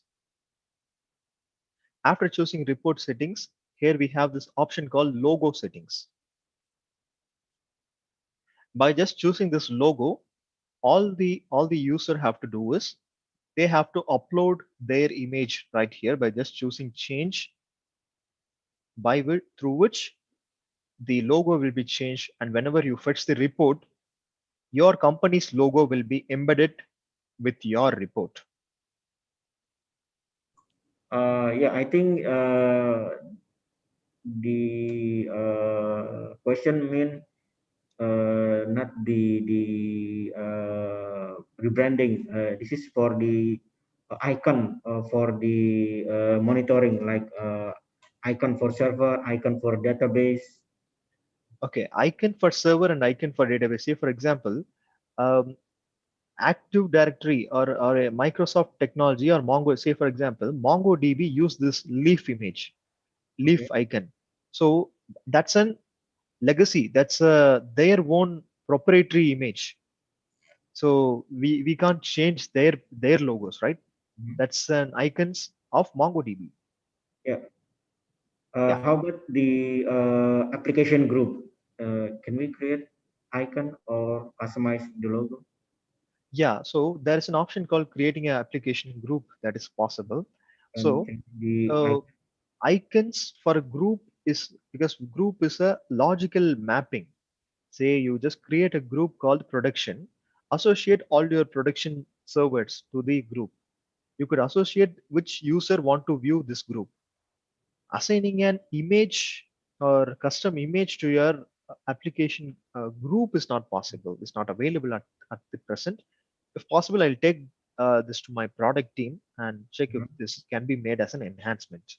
Yeah, this would be good because customer usually group monitor by application. So some application customer create a specific icon for their application. So Hmm. basically, if we can create icon for application group and show it on monitoring, that would be great. Got it. Sure. I'll definitely take this to my product management team and I'll give an update for this.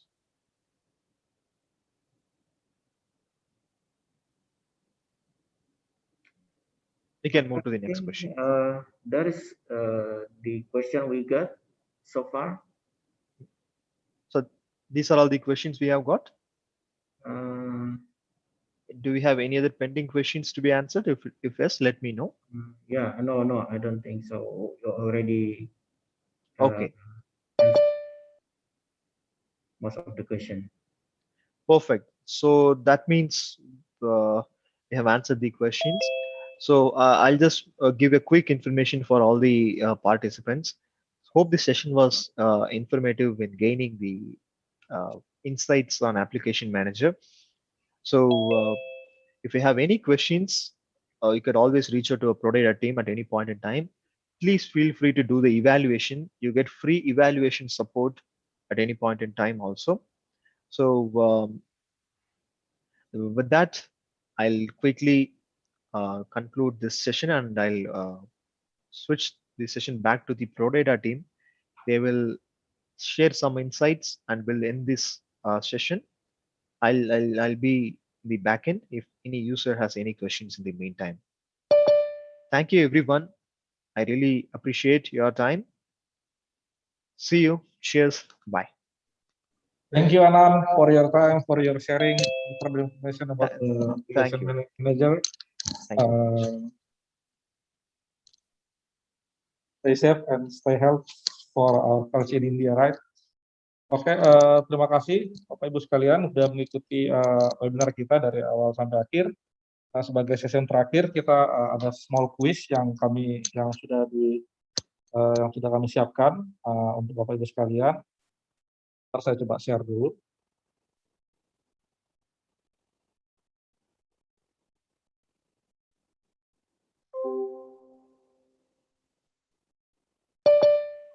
Yes, Anand, I'm very sorry you cannot join this quiz. Yeah, yes, I can get that. Yeah. Baik, pada Bapak Ibu sekalian bisa masuk ke menti.com, kemudian nanti masukkan kode yang ada di layar.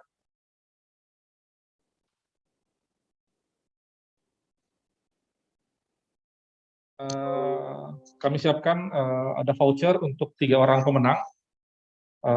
Untuk 3 orang pemenang yang paling tepat dan paling cepat untuk menjawab pertanyaan seputar materi kita pada hari ini.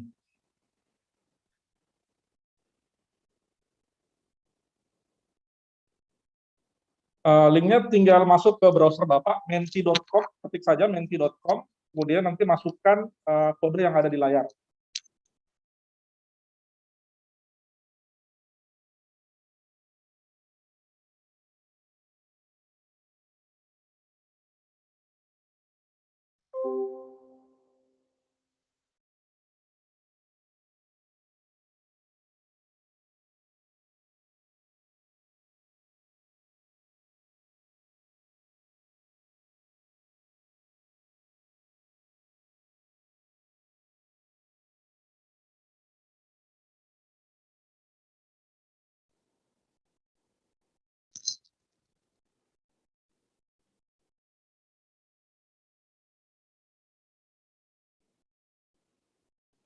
Ada 6 pertanyaan seputar webinar kita pada siang sampai sore hari ini. Kemudian nanti ada 3 orang pemenang untuk 3 teratas.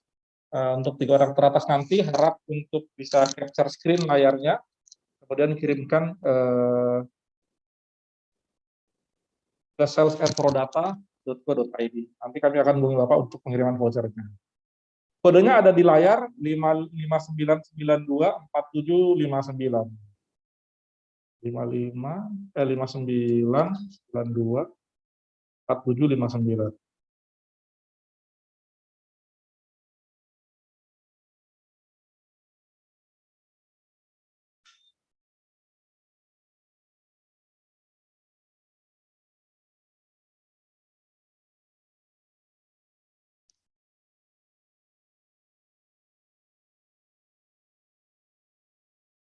Ada 44 orang yang ikut.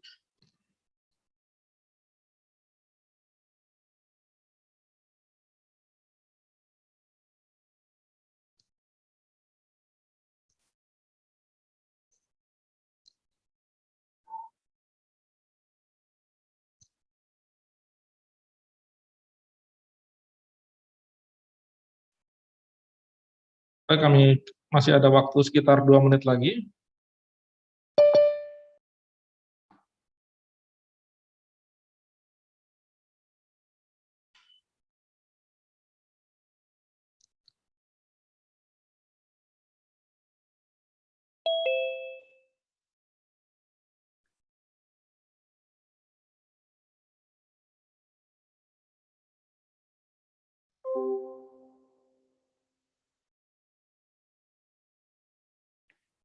Masih ada yang join.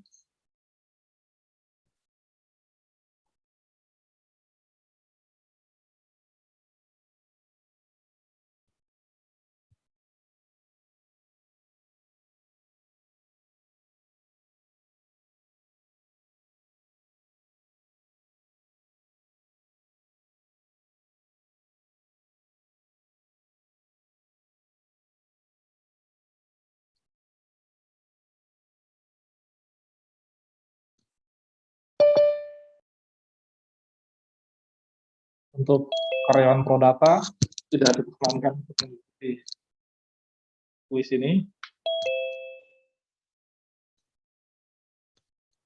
Siapa karyawan Prodata yang mengikuti ke sini akan langsung diberikan SP3.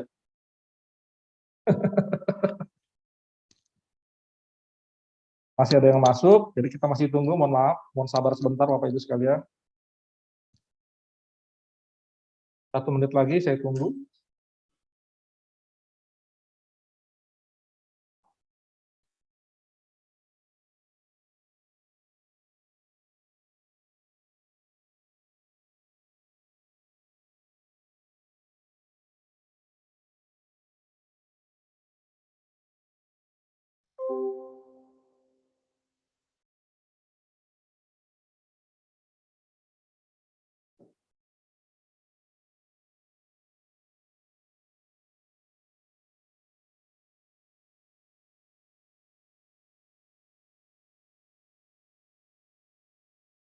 Tiga 30 detik lagi.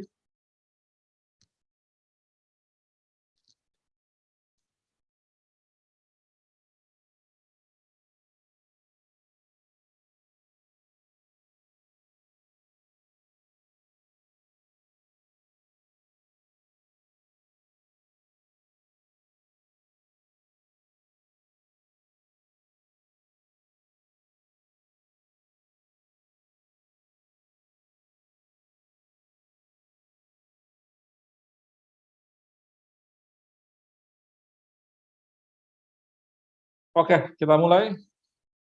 Sudah 16.05. Selamat mengikuti kuisnya, semoga berhasil.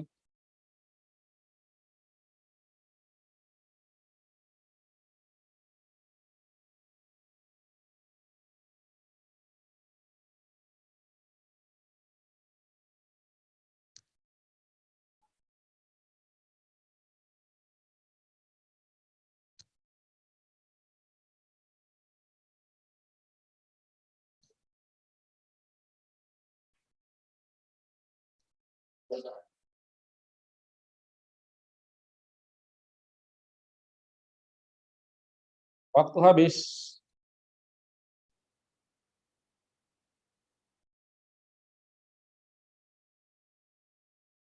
Ada 21 orang yang menjawab dengan benar, sisanya masih salah. Kita lihat siapakah klasemen sementara yang paling cepat dan tepat adalah Bapak Randy Saputra. Oke, kita lanjut. Jangan khawatir, masih ada 5 pertanyaan lagi, jadi masih ada kesempatan untuk menyalip di tikungan terakhir.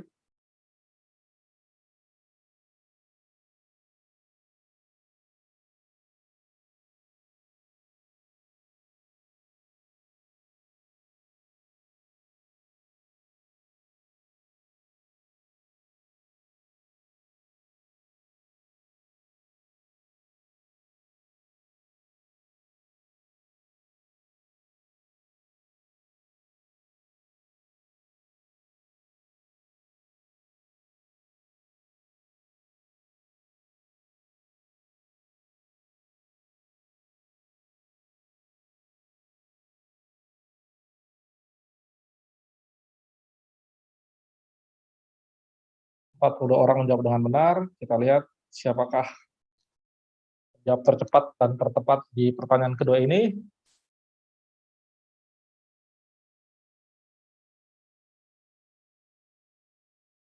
Pak Bagas naik ke peringkat 3, Pak Rusdiansyah naik ke peringkat 1, dan peringkat 2 ada Pak Yong Ong. Kita lanjut pertanyaan ketiga.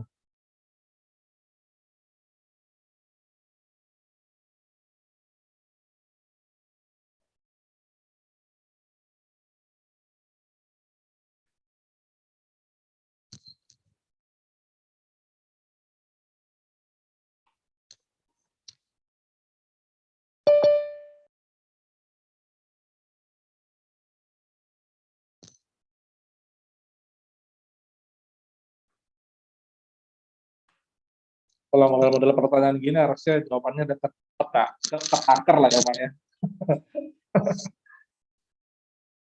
Harusnya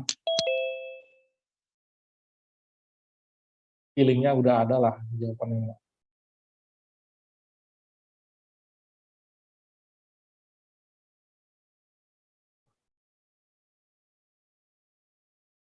Oke, pertanyaan ini, siapakah yang tercepat dan tertepat?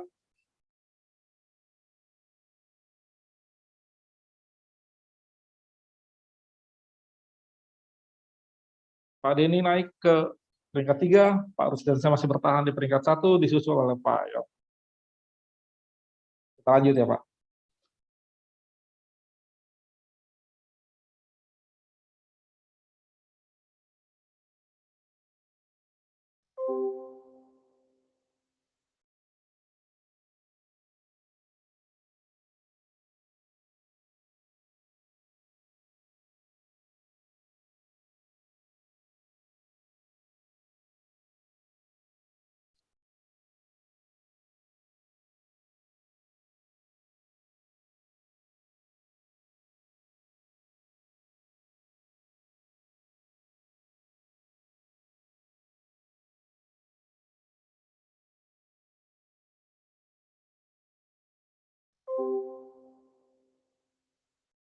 Baik, ada 11 orang yang benar.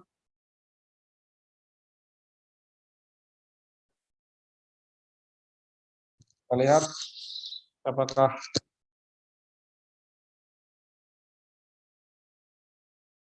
Pak Rusdiansyah turun dari singgasana. Oke, Pak Jordi sekarang peringkat 1, Pak Randy naik ke 3 besar, Pak Yongong turun ke peringkat 3. Pertanyaan kedua terakhir.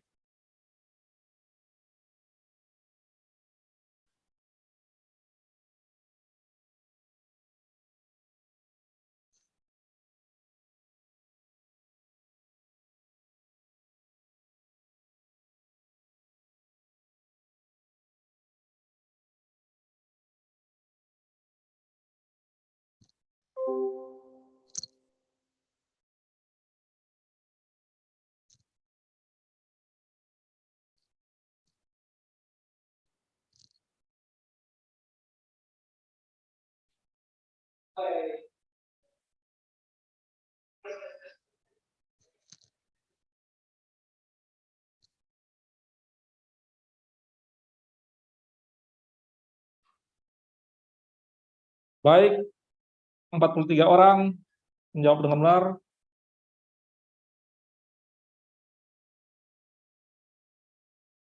Aduh, ini kenapa?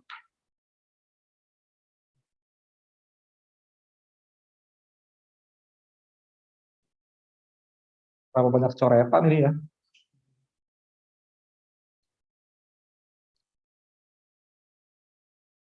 Mohon maaf jika banyak coretan.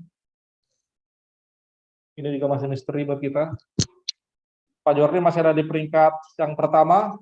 Oke, kita sampai di tikungan terakhir, lap terakhir.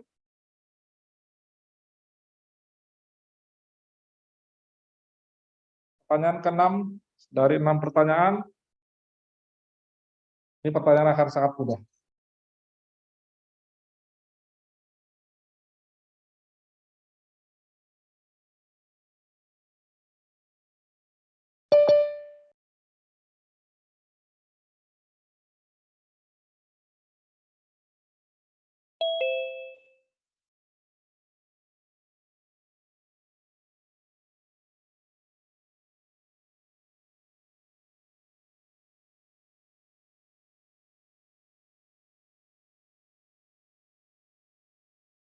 Baik, jangan lupa untuk capture screen layar browser Anda, nanti kirimkan ke email ke sales@prodata.co.id.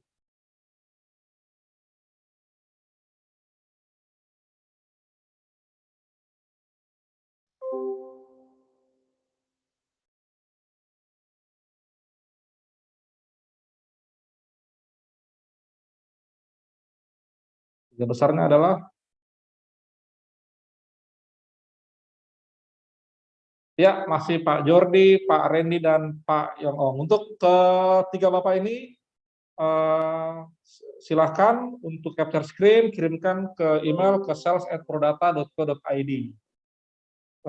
Terima kasih atas partisipasi Bapak Ibu sekalian. Baik, sekian acara webinar kita pada sore ini. kami dari Prodata Sistem Teknologi bersama ManageEngine yang diwakili oleh Pak Anan mengucapkan terima kasih yang sebesar-besarnya atas kesediaan waktunya untuk mengikuti webinar ini. Mudah-mudahan apa yang kami bagikan pada hari ini bisa bermanfaat, dapat membantu Bapak dalam bidang pekerjaan Bapak sekalian. Jika ada salah kata, mohon dimaafkan, baik sengaja ataupun tidak sengaja. Sampai jumpa di webinar kita yang berikutnya. Selamat siang, stay safe and stay healthy. Terima kasih, ciao.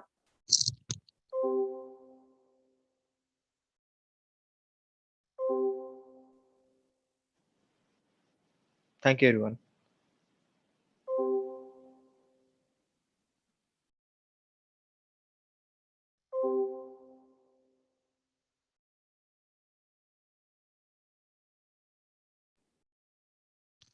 Ya Pak, nanti yang untuk tiga besarnya saja yang kirimkan capture screen ya ke kami, tiga besar tadi Pak Randy, Pak tadi, ya itulah yang tiga besar tadi, nanti boleh kirimkan. Terima kasih Pak, terima kasih Bu, terima kasih Pak Yong, salam sehat juga. Terima kasih Pak Irfan sudah hadir.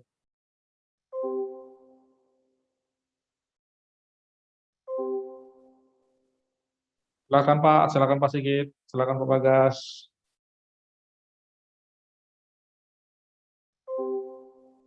Terima kasih Pak Sigit. Terima kasih Pak Miftahul Huda, terima kasih ya sudah membantu. Ditunggu di webinar berikutnya. Terima kasih Pak Andika, terima kasih Pak Puri, terima kasih sudah join. Jangan lupa tunggu webinar kita berikutnya ya, akan kami bagikan, nanti kami dari tim marketing akan memberikan informasi mengenai kapan webinar kita berikutnya diadakan.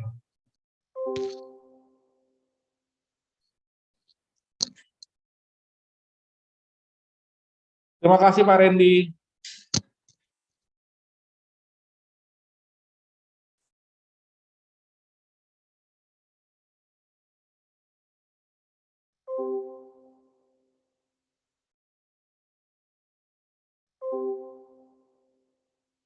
The recording has stopped.